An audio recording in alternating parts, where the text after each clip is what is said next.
Welcome to our YouTube channel अर्धो classes. देखिएगा, अब जो हम लेके आया हूं मैं पॉलिटी का लेके आया हूं, संविधान का। और मेरा ये उद्देश्य है कि 4-5 क्लास में ही संविधान खत्म कर दिया जाए। खत्म का मतलब ये है नहीं है कि क्वेश्चन के आसपास का कब अंग्रेज आए, कब कौन सा एक्ट आया, कब क्या हुआ, वायसराय कब बना, वार्डन हस्तिकन कब आया, सब कुछ इसमें खत्म करना। तो ध्यान से देना, पुलिस में एक भी चीज बचे ना, क्वेश्चन के आसपास सारा सीखना है। बिल्कुल ऐसा समझिए जैसे कि आप कोई चीज सत्यनारायण की कथा सुन रहे हैं और बिल्कुल आराम से मगन होकर सीख रहे हैं। ठीक, तो देखते हैं कैसे शुरू करते हैं।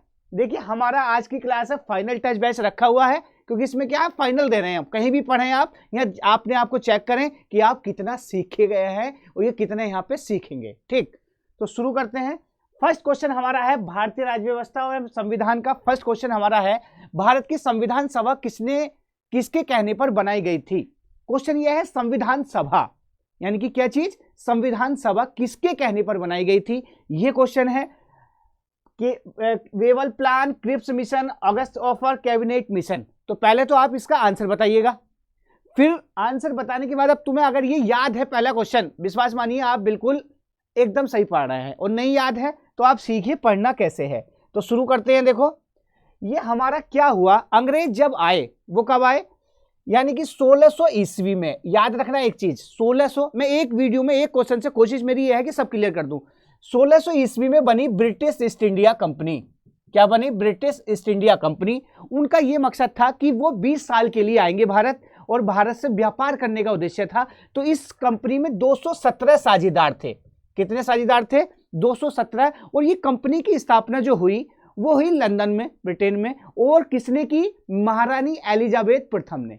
बात समझ में आ गई? बिल्कुल ऐसी सार बना के चलिएगा जैसे मेरे दिमाग में है। ठीक, उसके बाद जब ये बन गई, क्योंकि मैं लिखूंगा कम बोलूंगा ज्यादा, तो ध्यान रखना, बिल्कुल एकदम गहनता से सुनना है।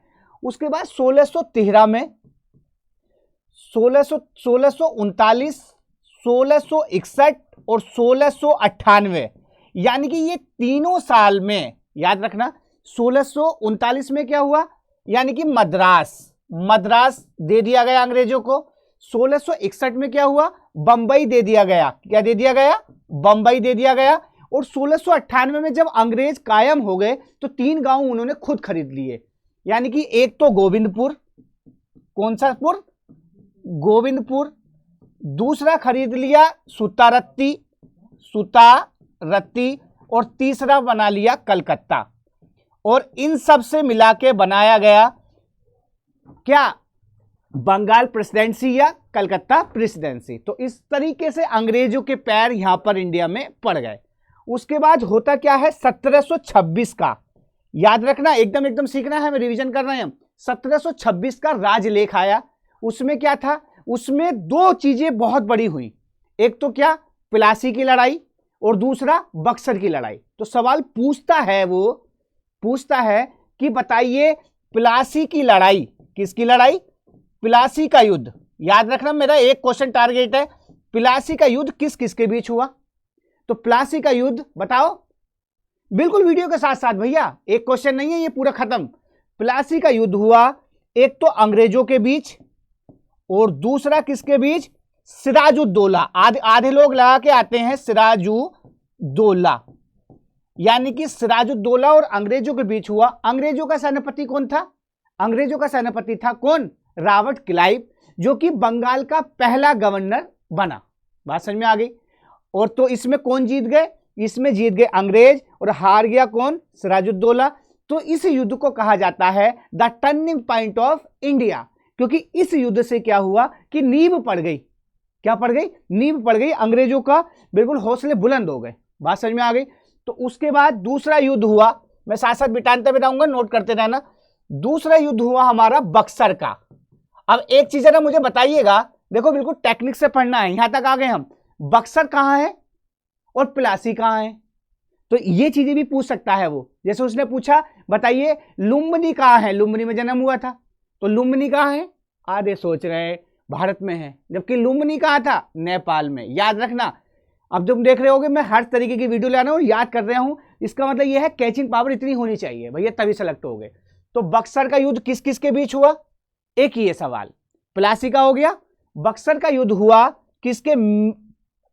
एक तो मुनरो यानी कि जो अंग्रेजी सेनापति था, और दूसरा 3 लोगों के बीच।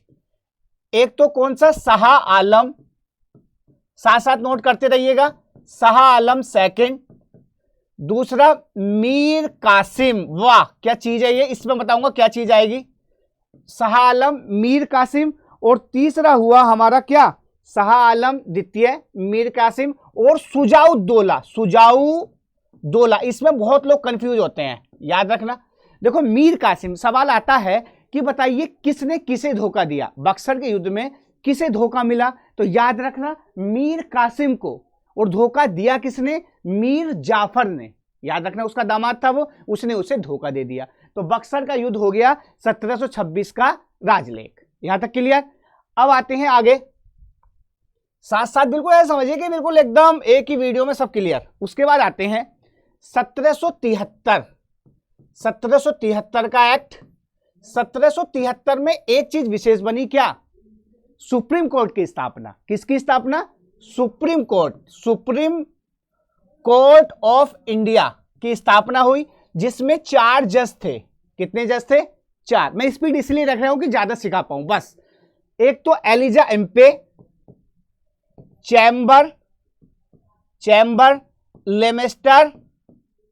लेमेस्टर और हाइड, जिसमें जो मुख्य न्यायाधीश थे वो थे एम्बे। वो पूछ सकता है कि सुप्रीम कोर्ट की स्थापना कब हुई, 1774 में, और उसका हेडक्वार्टर कहां था, कलकत्ता। याद हो गया। उसके बाद आते हैं 1784। क्या आते हैं, 1784। इसे कहा जाता है पिट्स इंडिया एक्ट। इसमें क्या कहानी थी, इसे समझते हैं। एक एक बात आपको हर समय पता होनी चाहिए, ठीक है, आप गन्ना छोड़ लें तो भी पता होनी चाहिए भैया, ये तभी तो याद रहेगा। तो पिट्स इंडिया एक्ट की सबसे बड़ी बात यह थी कि यहां पर बोर्ड ऑफ कंट्रोल यानी कि द्वैध शासन लगाया गया। बोर्ड ऑफ कंट्रोल और बोर्ड ऑफ डायरेक्टर, यानी कि बोर्ड ऑफ कंट्रोल का मतलब जो व्यापार वाले मामले देखेगा, और बोर्ड ऑफ डायरेक्टर का मतलब जो क्या, कानून संबंधी चीजें देखेगा। तो इसमें क्या हुआ, बोर्ड ऑफ कंट्रोल और बोर्ड ऑफ डायरेक्टर बनाया गया। 1784 तक हो गया क्लियर। उसके बाद आते हैं, ये याद रखना, 1813, 1833, 1853, 1858, 1909, 1919, यहां लिख दे रहे हैं 1909, 1919 और 1935। उसके बाद 1942, 1945 और 1946। ये डेट याद रखनी है आपको। कैसे, देखो 13 में क्या हुआ, 13 में तीन बातें याद रखनी है। 1813 में क्या हुआ कि इसके अंदर व्यापारिक एकाधिकार समाप्त कर दिया गया। व्यापारिक जो था एकाधिकार एक तरफ से वो समाप्त कर दिया गया, लेकिन चाय व चीनी के साथ बना के रखा, एक बात। दूसरा 13 में क्या था, 13 में दूसरी बात ये थी कि 1 लाख रुपए शिक्षा पर खर्च किए जाएंगे और ईसाई मिशनरियों को धर्म प्रचार की अनुमति दे दी गई। अब आते हैं 33 में। 33 में क्या हुआ कि इसके अंदर जितने भी हमारे क्या थे, यानी कि जो चल रहा था, गवर्नर जनरल पहला भारत का बना कौन, लॉर्ड विलियम बेंटिक। और अंग्रेजी शिक्षा, देखो याद रखना, क्योंकि लिखने में टाइम लगेगा इसलिए मैं बोल रहा हूं, आप नोट करते रहना। अंग्रेजी शिक्षा जो कि 1935 में आई, कौन लाया, मेकाले, वो भी इसके अंदर 33 के। बात समझ में आ गई। उसके बाद 53 में क्या हुआ, 53 में ऐसे समझिए, 1853 में जो भारत के 1813 आजादी से पहले ज्यादा विवाद हो रहे थे, क्योंकि 1857 की क्रांति हुई, उससे पहले, यानी कि ऐसे समझिए प्रतियोगिता परीक्षाओं का आयोजन किया गया। 58 में क्या हुआ, 58 में आप ये समझिएगा कि वायसराय का पद सृजित किया गया और भारत के पहले वायसराय बने कौन, लॉर्ड कैनिंग। बात समझ में आ गई। लॉर्ड कैनिंग भारत के पहले वायसराय थे। भारत के पहले गवर्नर जनरल थे कौन, लॉर्ड विलियम बेंटिक, ठीक है। और बंगाल के पहले governor general Warren Hastings. Bharat के पहले गवर्नर कौन, लॉर्ड क्लाइव। इस तरीके से आपको पूरी की पूरी इमेज याद रखनी है। तो अब आते हैं 1909 में। 1909 में क्या काम हुआ, इसे मार्ले मिंटो सुधार भी कहते हैं। क्या कहते हैं, मार्ले मिंटो सुधार। 1909, इसमें सांप्रदायिक निर्वाचन प्रणाली की शुरुआत की गई। 1919 में, यहां देख लो, 1919 में क्या हुआ, 9 हो गया। 1919 को कहते हैं मॉन्टेग्यू चेम्सफोर्ड सुधार, ठीक है, इसमें विधानमंडल की शुरुआत हुई। और दूसरा, इसके अंदर क्या, इसके अंदर मेन चीज जो थी, प्रांतों में द्वेष शासन लगाया गया और महिलाओं को वोट देने का अधिकार दिया गया। 1935 भारत शासन अधिनियम 1935, इसमें क्या हुआ, सारा अगर कुछ ना आए तो सब इसमें ही हुआ, यानी कि भारतीय संविधान का 75% भाग यहीं से लिया गया है 1935 से। इसमें मेन बात क्या थी, अखिल भारतीय सेवाएं, संघीय न्यायालय, ठीक है, बाकी सारी चीजें इसी से आई हैं। और इसी के बेस पे 1937 में, याद रखना भैया मैं बोल ज्यादा नहीं हूं क्योंकि लिखने का टाइम कम है, 1937 में हुए प्रांतीय चुनाव। वो सवाल पूछेगा कि भारत में पहली बार प्रांतीय चुनाव कब हुए, 1937, ठीक है। इसमें क्या हुआ, ये पूछेगा कितनी जगह चुनाव हुए, तो 11 जगह चुनाव हुए। और कांग्रेस कितनी जगह जीती, इसे बहुत लोग गलत करके आते हैं, आधे लगा के आते हैं 6, लेकिन 6 नहीं, 3 मिलीजुली सरकार बनाई तो 9 जगह कांग्रेस जीती। उसके बाद आते हैं 1942, यहां जरा गौर फरमाइएगा, ये था सवाल, लेकिन इसका इतना पीछे का पढ़ाना पड़ता है इसलिए। अब देखो, वेबल प्लान आया 1945 में, क्रिप्स मिशन आया 1946 में, अगस्त क्रांति 1940 में, कैबिनेट मिशन 1946, और ये है 1942। तो देखो क्या है 1940, तो 1940 में क्या हुआ आप समझिएगा, ये वाले क्वेश्चन का इतना मुझे समझाना पड़ता, आपका रिवीजन हो गया।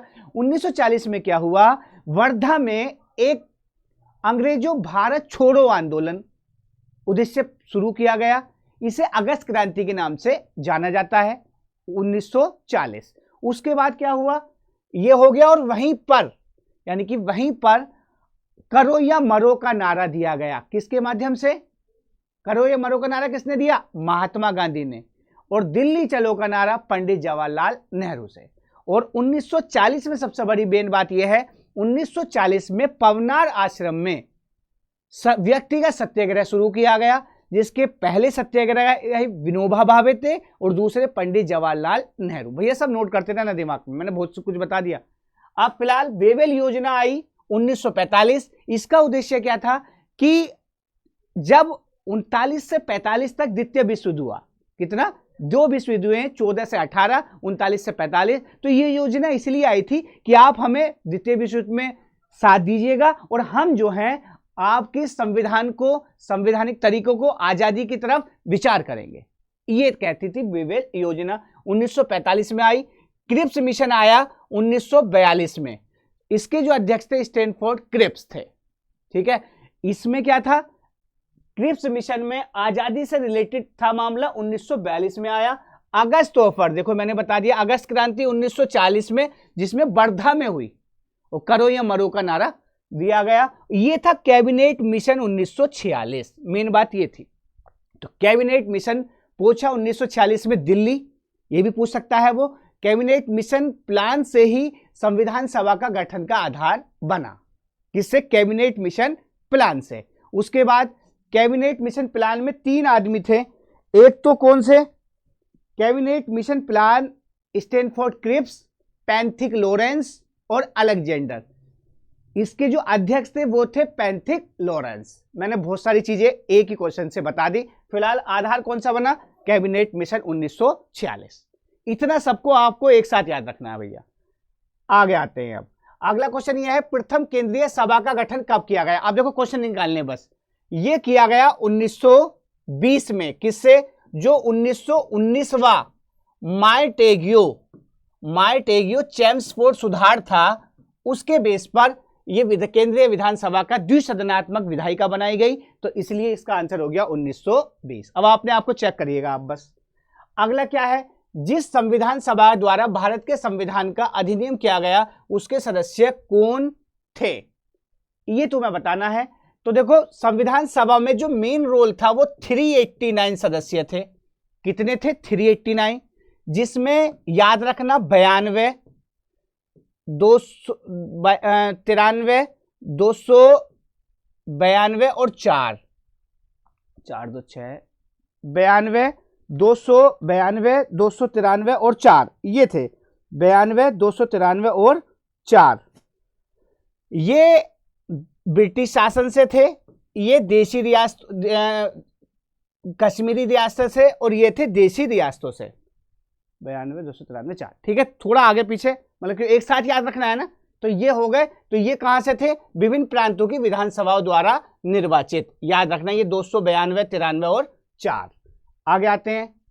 संविधान किसने पहले 1935 में संविधान सभा का सुझाव दिया? अब देखो संविधान सभा का जो सुझाव आया वो आया एमएन राय के मन में।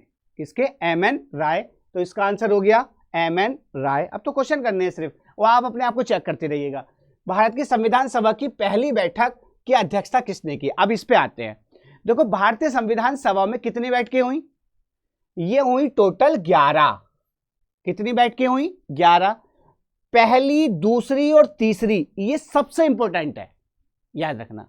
और लास्ट वाली हुई 24 जनवरी 1950, जिसके अंदर भारत के राष्ट्रपति डॉक्टर राजेंद्र प्रसाद चुने गए। ठीक। अब पहली बैठक हुई 9 दिसंबर, याद रखना 1911 से 9 दिसंबर 1946, याद रखना 1946 से 11 दिसंबर 1946। इसमें क्या हुआ? इसमें सबसे वृहत सच्चिदानंद सिन्हा को अस्थायी अध्यक्ष बनाया गया। क्या? संविधान सभा का अस्थायी अध्यक्ष।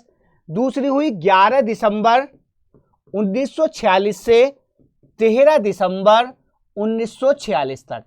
इसके अंदर क्या हुआ? इसके अंदर स्थायी अध्यक्ष बनाया गया डॉक्टर राजेंद्र प्रसाद को। तो भारत के पहले स्थायी अध्यक्ष अगर हम बात करें तो वो आएगा स्थायी अध्यक्ष डॉक्टर राजेंद्र प्रसाद, और भारत के पहले अस्थायी अध्यक्ष की बात करें तो सच्चिदानंद सिन्हा। लेकिन अगर ये आ जाए भारत के पहले अध्यक्ष कौन थे, ऐसी सुपर टाइट में आया था 69 भर्ती में, वो अब तक लफड़ा चल रहा है, याद रखना। अब आते हैं तीसरी, क्या हुई? 13 दिसंबर 1946 को।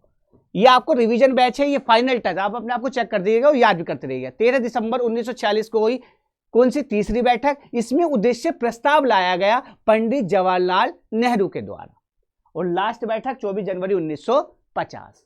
तो ये वाला हमारा हो गया कि पहली बैठक की अध्यक्षता किसने की? सच्चिदानंद सिन्हा। बात समझ में आ गई? आगे आते हैं। भारतीय संविधान में किस भाग में नगर पालिकाओं के बारे में बताया गया है? अब देखो हमें भाग पढ़ने हैं। भाग जो पढ़ने हैं वो स्पेशल पढ़ने हैं, मेन।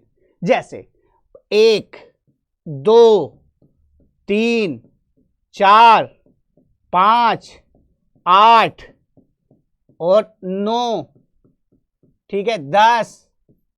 अब मैं ऐसे लिख दे रहा हूं 14, 15, 16, 17, 18 और 20। विश्वास मानिएगा इन भाग के अलावा आपका कोई आएगा नहीं। विश्वास मानिएगा यहीं से फंस जाएगा। लेकिन करना क्या है? 10 के बाद 11 और लिख लो। अब ये एक एक करके आपको अभी याद रखना। मैं पूछने लगूं बताओ 15 में किसका वर्णन? आप सोचेंगे यार ये तो याद ही ना है। मेरी वीडियो का उद्देश्य यही है कि आप ज्यादा से ज्यादा सीख के जाएं। जैसे पहले में क्या है? पहले में हमारा है संघ और राज्य क्षेत्र। राज्य क्षेत्र। दूसरे भाग में क्या है? मैं कलम चेंज कर ले रहा हूं। पहले में है संघ और राज्य क्षेत्र। दूसरे में है नागरिकता। किसका? नागरिकता। भारत की नागरिकता कैसी है? वो है एकल नागरिकता। एकल का मतलब जहां पर केंद्र सरकार की है। कहीं कहीं जैसे अमेरिका, स्विट्जरलैंड, यहां पर दोहरी नागरिकता है, एक तो राज्य की और एक केंद्र की। फिलहाल तीसरी में हमारी है क्या? मूल अधिकार। क्या है साहब? मौलिक अधिकार। इसमें जरा ध्यान से समझिएगा, यहां से फंसना तय है बिल्कुल सवाल। मौलिक अधिकार हमारे कितने हैं?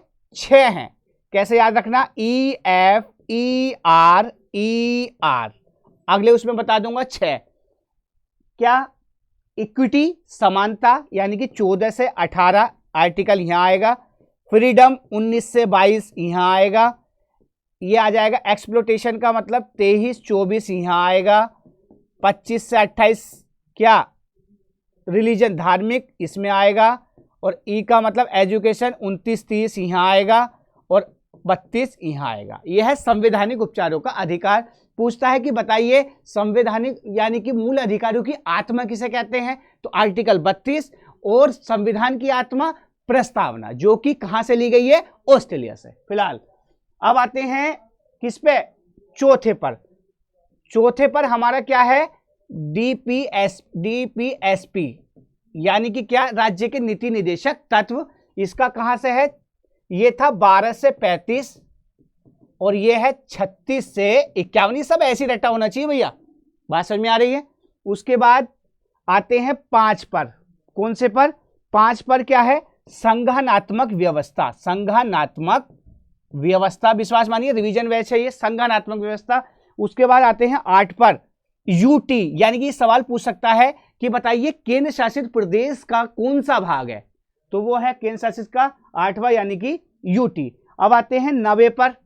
90 पर है ग्राम पंचायत का, किसका, ग्राम पंचायत। 9A पर किसका है, ये है हमारा क्या, नगर पालिका पर। फिलहाल तो मैं इसमें यही बता रहा हूं कौन कौन से क्या क्या है, आप देखते रहिए याद है या नहीं। उसके बाद आते हैं 11 पर। 11 पर है क्या, संघ एंड राज्य के बीच संबंध, संघ और राज्य के बीच संबंध। फिर आते हैं 14 पर। 14 में क्या है, संघ के अधीन सेवाएं, जो अखिल भारतीय सेवाएं में आती है, संघ के अधीन, थोड़ा स्पीड में तेज बढ़ा रखी है, अधीन सेवाएं, अखिल भारतीय सेवाएं, आर्टिकल 15 में क्या है, निर्वाचन आयोग। क्या है, निर्वाचन आयोग। उसके बाद आते हैं 16 में। 16 में क्या है, वर्गों के लिए विशेष प्रावधान, SC OBC ये सब वर्गों के लिए, भैया इतनी तेजी पढ़ना पड़ेगा, विशेष प्रावधान। 17 में क्या है, 17 में है राजभाषा। क्या है, राजभाषा। कौन सा आर्टिकल है, 343, ठीक है। उसके बाद 18 में क्या है, आपातकाल। आपातकाल कहां से लिया गया है, जर्मनी से, आर्टिकल 368। उसके बाद आते हैं 20 में संविधान संशोधन। आपातकाल का है 352, 56 और 360। और 20 का क्या है, संविधान संशोधन, जो कि कहां से लिया गया है, दक्षिण अफ्रीका से, आर्टिकल 368। तो भैया ये इस तरीके से तुम्हें पूरा का पूरा चैप्टर हो गया क्लियर। विश्वास मानिएगा यही सब आना है, इतना बस, बात समझ में आ गई। तो फिलहाल क्वेश्चन क्या था, नगर पालिकाओं के बारे में, तो वो था 9th A। बात समझ में आ गई।